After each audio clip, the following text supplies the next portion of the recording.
네, 대전의 어린이 보호구역에서 만취 운전자가 모는 승용차에 치여 안타깝게 목숨을 잃은 고 배승아 양의 발인이 오늘 오전에 엄수됐습니다. 10살 생일을 한 달 앞둔 고 배승아 양의 발인식은 유가족들의 비통한 울음소리만 가득했는데요. 현장에서 붙잡힌 운전자는 면허 취소 수준의 만취 상태였습니다. 언제까지 이런 비극적인 사고가 계속돼야 하는 걸까요? 승재현 한국형사법무정책연구원 선임 연구위원과 이야기 나눠보겠습니다. 어서 오십시오. 네, 안녕하십니까. 네, 굉장히 마음이 아픈 사고입니다. 오늘 오전에 고 배승아 양 발인이 엄수가 됐죠. 이걸 도대체 어떻게 감당을 해야 될지 제 마음도 너무 먹먹하고 한편으로는 이렇게 화라는 게 이렇게 올라오다가 어느 순간 이렇게 내려가잖아요. 이번 사건 보면 진짜 화가 끝까지 오를 수밖에 없는 상황이었는데 오늘 음주운전에 참변을 당한 우리 배승아 양 오늘 발인을 했습니다. 부모님들이 내 딸 어떻게라는 그 절규에 저도 가슴이 굉장히 먹먹했고 이러한 어떤 저희 배승아 양을 배웅하면서 유족들은 오열을 했습니다. 아마 오늘 발인하고 대전 충무공원에 안장된다는데요. 유족의 요청으로 이 고인의 이름과 그 사진들이 지금 우리들이 다 볼 수 있는데 저도 꼭 약속드리겠습니다. 형사정책을 만들어가는 한 전문가로서 이런 일이 다시는 발생되지 않도록 더 목숨 걸고 더 최선을 다해서 음주운전 근절할 수 있도록 노력하고 삼가 고인의 명복과 유가족 여러분에게 진짜 깊은 위로의 말씀을 드리겠습니다. 네. 이 만취 운전자 전직 공무원이고요. 어제 구속이 됐습니다. 취재진 앞서서 사고 당시 브레이크를 밟았다, 과속하지 않았다 이런 얘기를 했는데 실제 영상이 공개가 됐잖아요. 어떻게 좀 보셨습니까? 이게 화가 나는 게 한 가지만 여쭤볼게요. 술 먹으면 운전해야 돼요, 안 해야 돼요? 안 해야 되죠. 안 해야 되는 거잖아요. 아니, 안 할 수 있는 상황, 이게 새벽 2시도 아니고 3시도 아니고 낮이란 말이에요. 낮에 우리가 뒤에 이야기를 하겠지만 제일 처음에는 소주 반병 먹었다 그럽니다. 이게 왜 소주 반병 이야기가 레토릭으로 나오는가 하면 소주 한 잔 먹었다 그러면 너무 적고 소주 한 병 먹으면 너무 많고 이러다 보니까 나 한 반병 정도 먹었어요. 이런 이야기를 하는데 지금 저 시청자 여러분들 저 영상 보시면 제가 봤을 때 음주 대취한 상황이고 저런 상황에서 운전자가 저렇게 운전했을 때 과연 아이들이 피할 수 있을까? 물론 우리가 뒤에 또 펜스 이야기도 하겠지만 굉장히 마음 아픈 일이고 특히 낮에 음주를 했다면 분명히 차를 놓고 갈 수 있는 방법들이 있었는데 그걸 하지 않았다. 이게 첫 번째도 두 번째도 세 번째도 변명할 수 없는 일이고 뒤에 브레이크를 잡으려고 했다. 아이를 피하려고 했다는 것은 정말 일이 발생하고 난 다음에 한 행동이기 때문에 절대로 말씀드리지만 제가 윤창호법 만들어지면서 0.03에 대해서 수많은 질문을 받았습니다. 0.03은 도대체 얼마의 음주를 하면 0.03이 나오나요? 했을 때 제가 정말 화를 냈을 때 무슨 이야기를 했는가 하면 0.03이라는 의미는 술을 먹고 운전하지 말라는 의미예요. 뭐 맥주 반 잔을 먹고 운전하라 이런 의미가 아니라 원래 저희가 주장했을 때는 0.00으로 갔습니다. 술 먹고는 무조건 운전하지 마라 라고 갔는데 혹시 가거를 한다든가 뭐 이렇게 감기약을 먹다 보면 조금 올라갈 수 있는 수치가 있거든요. 그것 때문에 0.03을 만드는 거지 절대로 술 먹고 운전하는 것을 허용하기 위한 0.03은 아니었다는 말씀 다시 한번 드리고 저런 상황에서 운전에 방조했던 같이 술 먹는 사람 저는 반드시 음주운전 방조로 같이 함께 조사받아야 한다는 말씀도 드리겠습니다. 네, 유족 주장에 따르면 말씀해 주신 것처럼 만취 상태였고요. 말도 번복을 했습니다. 그리고 우선은 사고 현장이 스쿨존이었는데 여러 가지 혐의가 적용이 될 것 같거든요. 처벌 수위 어떻게 좀 보십니까? 이 부분에 대해서 그 시청자 여러분과 저와 그다음에 우리 앵커와 같이 한번 고민을 했으면 좋겠는데요. 저희들이 이제 스쿨존 민식이법을 만들 때 민식이존에서 만약에 사고가 발생을 하면 즉 어린이를 보호할 수 있는 공간에서 속도를 높이거나 안전주의 의무를 위반했을 때 그때 우리가 무기 또는 3년 이상의 징역에 처할 수 있도록 만들었을 뿐만 아니라 음주운전, 그러니까 위험운전 치사상을 만들어서 음주운전을 해서 그 장소에서 사람을 사망하게 하면 그 또한 가중처벌하게끔 만들었어요. 또 뿐만 아니라 음주운전 수치에 따라서 그러니까 혈중 알코올 농도 수치에 따라서 굉장히 세분화해서 형량을 만들었거든요. 그러면 이게 아마 0.1이 넘어가는 순간이니까 음주운전했죠. 도로교통법 위반, 그다음에 특정범죄 가중처벌 등에 관한 법률, 어린이 보호구역에서 어린이에게 사망을 일으켰죠. 음주운전을 했죠. 음주운전했는 그 상황도 만들어졌기 때문에 이러한 점을 고려한다면 적어도 여러분과 저희가 생각했을 때는 20년, 30년이 나오는 게 맞잖아요. 보통 3년 이상의 징역이라 그러면 3년부터 30년까지거든요.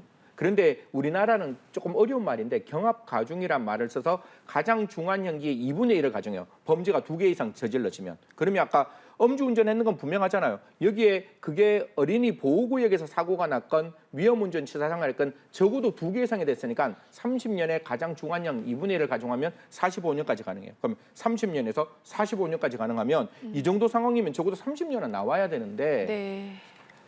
이게 양형 기준이 어떻게 그렇게 만들어졌는지는 잘 모르겠지만 위험운전 치사상 기본 형량이 2년에서 5년이에요. 그러니까 법정형은 45년까지 되게끔 되어 있는데 양형 기준이 2년에서 5년이니까 평균 나오는 형량이 3년에서 4년 밖에 안 되다 보니까 도대체 무슨 일인지를 국민들은 이해를 못 하시는 거예요. 한 가지만 제가 여쭤볼게요. 헌법재판소, 양형위원회만 생각해 봅시다. 양형위원회에 있는 양형위원들이 가지고 있는 민주적 정당성과 국회의원이 가지고 있는 민주적 정당성은 하늘과 땅의 차이잖아요. 네. 국회의원의 민주적 정당성이 양형위원들보다는 훨씬 높을 거 아니에요. 그러면 국회의원이 국민으로부터 대의제를 만들어서 그 사람들이 법을 만드는 게 그들의 직업에서 그 형량을 3년 이상으로 만들었다면 그 법정형에 걸맞는 양형 기준이 나와야지 판사님들이 종래에 하셨던 그 선고 형량을 기준으로 양형 기준을 만들다 보니까 사실상 판사님들한테는 그럴 수가 있는 게 가장 판사님들에는 합리적인 양형이에요. 왜냐하면 그 당신들께서 지금까지 판단해 오는 그 판결의 범위 내에서 만들어졌기 때문에. 근데 국민들의 법 감정과는 굉장히 괴리가 있을 수밖에 없는 것이다라는 말씀드리겠습니다. 네, 고 배승아 양의 유족도 운전자를 엄벌 처해달라 이렇게 호소를 하기도 했는데 앞서서 저희가 사고 당시 CCTV 영상을 좀 보여드렸습니다. 민식이법 개정으로 인해서 스쿨존에는 안전장치가 의무화된 거 아닙니까? 근데 뭐 보호시설 이런 게 보이지 않았거든요. 이 부분 저도 굉장히 마음이 아픈 게 옛날에 서울에 있는 역삼동에 있는 초등학교 앞에서 아이 이렇게 네. 좌회전하다 사고 빵 이렇게 나 사망했을 때도 네. 펜스가 없었어요. 그러니까 이게 어른들의 잘못이고 우리의 잘못이고 우리 정부의 잘못이고 우리나라의 잘못입니다. 이게 어린이를 보호한다는 의미는 두 가지예요. 제가 생각하는 거는 그거는 관심과 배려인 거예요. 그런데 우리는 스쿨존을 만들어 놓고 관심도 없었고 배려도 없었어요. 그 관심이 있었다면 어린아이를 보호하기 위한 펜스가 필요했겠죠. 그런 펜스가 만들어지지 않았다면 네. 제가 봤을 때 지금이라도 전수조사에서 제대로 된 좀 이렇게 펜스를 설치해야 되지 않느냐. 제가 모르겠습니다. 오늘 검찰총장께서 대전지검을 방문하신 걸로 제가 알고 있는데 아마 총장께서도 여 지역을 가실 수 있었다라는 생각이 들어요. 저번에 옛날 역삼동에는 가셨거든요. 네. 그거 직접 보시고 저한테 그런 말씀을 하시더라고요. 너무나 부족했다라는 말씀을 주시더라고요. 정말 형사정책을 만들어가고 국가가 아이의 생명을 보호한다는 것은 목숨 걸고 해야 되는 일이지 그냥 대면대면하게 그냥 우리가 안전구역 만들어 놨으니 아이들의 생명이 지켜질 수 있겠지 이렇게 해서는 지켜질 수 없는 거니까요. 지금이라도 좀 지자체에서도 네. 적극적으로 그런 어떤 지역의 안전 펜스를 좀 만들었으면 모르겠습니다. 저 정도로 충격을 했으면 안전 펜스가 있어도 아이들은 위험했을 거예요. 그런데 안전 펜스가 조금만 강했더라면, 조금만 확실했더라면 아이의 생명을 지킬 수 있었다라는 생각도 머릿속에서 지울 수 없는 생각인 거잖아요. 그래서 좀 어린이 보호구역에 불법 주정차하는 거 진짜 과감하게 과태료 매기시고 안전 펜스 안 돼 있으면 안전 펜스 확실하게 하시고 네. 일방통행 안 돼가 있으면 일방통행 적극적으로 만드시고 국민의 교통의 편의가 아이들의 생명보다는 분명히 떨어지는 저는 법익이라고 생각합니다. 전지구상에서 그 어떠한 가치와 이념보다 높은 아이들의 생명 지키는 것 한치의 빈틈없이 만들어 주시길 부탁드리겠습니다. 네, 음주운전에 대한 경각심을 더 가져야 할 것 같은데요. 이 고 배승아 양의 안타까운 사고 소식에 이어서 음주운전 사고가 또 발생을 했습니다. 다음 날에 떡볶이 배달을 하던 50대 가장 SUV의 음주운전 차량에 치였죠. 예. 네. 사실 이게 음주운전이 어제 오늘의 일이 아닌 것 같습니다. 저희들은 어떻게 보면 형사정책을 만들 때 조금 죄송스러운 말씀인데 네. 가장 비용이 들지 않는 게 형량 올리는 거예요. 형량을 올리면 이 음주운전이 건절되겠다라는 생각을 할 수도 있는데 음주운전의 건절은 형량을 올린다고 되는 것이 아니라 음주운전 초기에 국가가 적극적으로 개입해야 됩니다. 음주운전은 어떤 느낌이 드는 줄 아세요? 음주운전 막 하고 집에 딱 가면 나 음주운전해도 운전 잘해서 집에 올 수 있네? 자기 통제력이 확실하게 만들어지는 음주운전은 그렇게 해서 다음에는 소주 반 병 먹고 운전해서 집에 오면 나는 운전 제대로 할 수 있네. 소주 한 병 먹고 집에 제대로 오면 소주 한 병 먹고 운전할 수 있네. 소주 한 병 반 먹고 다시 왔을 때 집에 오면 나는 한 병 반 먹고도 안전하게 운전할 수 있는 사람이라는 착각에 빠지는 거예요. 그래서 음주운전은 자기가 사망하거나 남을 사망에 이르게 해야지만 거쳐질 수 있는 정말 살인의 예비행위자 살인의 실행행위라고 제가 말씀드리겠습니다. 이런 경우에 있어서도 분명히 과거에 내가 운전하면서 제대로 운전할 수 있다는 생각 속에 빠져서 이 사람들은 운전해서 지금 이야기하는 그 세 자녀를 키우고 네. 있는 가장의 생명을 빼앗아가는 거기 때문에 음주운전은 초기에 절대로 이 음주운전하면 내 인생이 지워진다는 그런 강력한 시그널을 국가는 보여줘야 한다. 뿐만 아니라 첫 번째 했을 때 그 음주운전에 대해서 적극적인 치료 명령을 줘서 음주는 병이에요, 병. 병이니까 그 병에 대해서 그냥 벌금 매기지 말고 그 병을 치료할 수 있도록 국가는 치료명령제도 만들었습니다. 치료감호법에 분명히 제가 그 음주운전을 하는 사람에게 치료명령 할 수 있도록 만들었으니까요. 법원도 적극적으로 그냥 집행유예, 그냥 벌금하지 말고 반드시 치료명령 함께 해주시기를 부탁드리겠습니다. 네, 또 깜짝 놀란 게 엄마가 어린 딸을 태우고 음주운전을 했습니다. 경각심이 왜 이렇게 없는 아까 걸까요? 제가 말씀드렸잖아요. 이 부모를 제가 필랄하고 싶은 생각 없어요. 어떤 개인적인 사건에 한 피의자를 비난하면 사건이 굉장히 왜곡되는데 네. 거듭 말씀드리지만 제가 음주운전을 지금까지 얼마나 많이 봐왔겠습니까? 그리고 음주운전의 건재를 위해서 진짜 목숨 걸고 얼마나 많은 이야기를 했겠습니까? 그랬을 때 그 음주운전의 특징은 딱 한 가지예요. 내가 음주운전 걸렸을 때 어떤 생각 드는 줄 아세요? 재수 없어서. 다른 사람들 다 빠져가는데 나 음주운전 걸렸어. 뭐야. 나 진짜 짜증나. 이런 생각만 한다는 거예요. 이게 자기가 잘못했다는 생각을 해야 되는데 그냥 재수 없는 순간에 음주운전이 걸렸다라는 생각 때문에 음주운전 하고 난 다음에 네. 반성하지 않습니다. 그런 어떤 상황이기 때문에 뒤에서 혹시 말할 수 있는 기회가 있을지 모르겠지만 음주운전하고 난 다음에 절대로 음주를 하지 않을 수 있도록 자동차를 확실하게 뺐든지 자동차가 음주운전하면 시동 안 걸리게 하든지 운전대가 안 움직이게 하든지 네. 이런 물적 대물 조치도 반드시 필요하다는 말씀 드리겠습니다. 네, 말씀해 주신 것처럼 지금 민식이법, 윤창호법 등이 여러 가지 법이 도입이 됐고요. 그런데도 불구하고 계속 음주운전 사건, 사고는 이어지고 있는 상황 아니겠습니까?